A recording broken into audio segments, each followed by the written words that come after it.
Sawadee krap.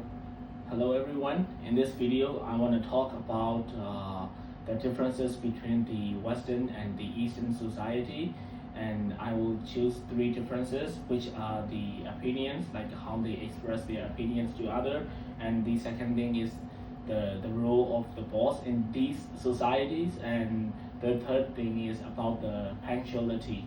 So first of all, opinions. So what does it mean? Opinions just mean like how they express their opinions to others in the Eastern and Western society. For example, the Western people, they are more direct in expressing their opinions and they are more straightforward. But for the Eastern people, they don't want to be rude. So and they also want to avoid conflict and confrontation. So they will just they will not just give their opinions directly. I'll give it an example. Like for example, in a workplace or maybe even in a social situation, and if someone suggests an idea, and if they don't like it, the Western people will just say that's not a good idea. Let's change that.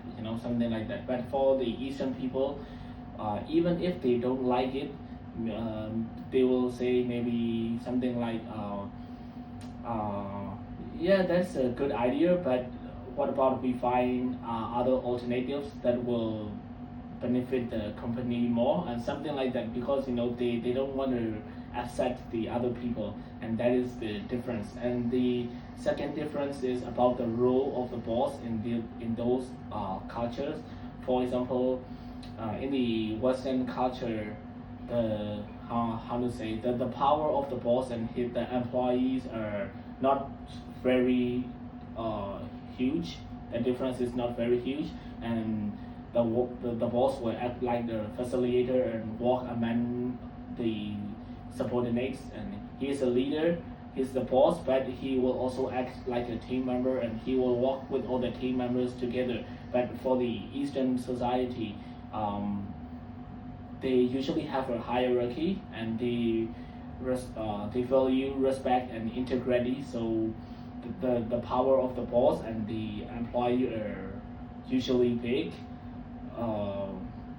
usually different, and the boss is the boss. Just he will act like the boss, and he's the director. He will give you instructions. He will also do his part, and they will work according to the organizational structure, and that's the difference.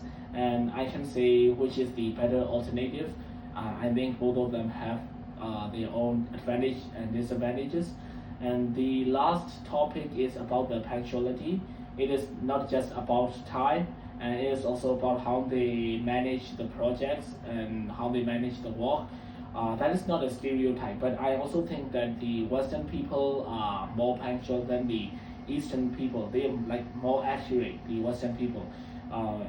Like for example, if they manage a project, they will usually approach it as a sequential fashion, like phase 1, phase 2, phase 3, phase 4. They don't accept error and interaction, and they usually stick to their deadline. So they will just do the phase 1 and stick to the deadline, do it in time. After phase 1, go to phase 2, phase 3, phase 4. That is how they manage an project.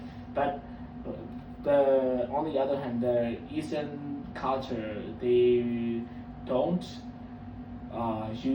they're not usually that strict. I mean, they value flexibility and adaptability. So for example, when they are doing phase 1 and an opportunity pop up, maybe they will change some task, and maybe they will take some time from the phase 2, and after they are satisfied with phase 1, they will go to phase 2, phase 3, phase 4, something like that. So, and they think that it makes the workflow more adaptable.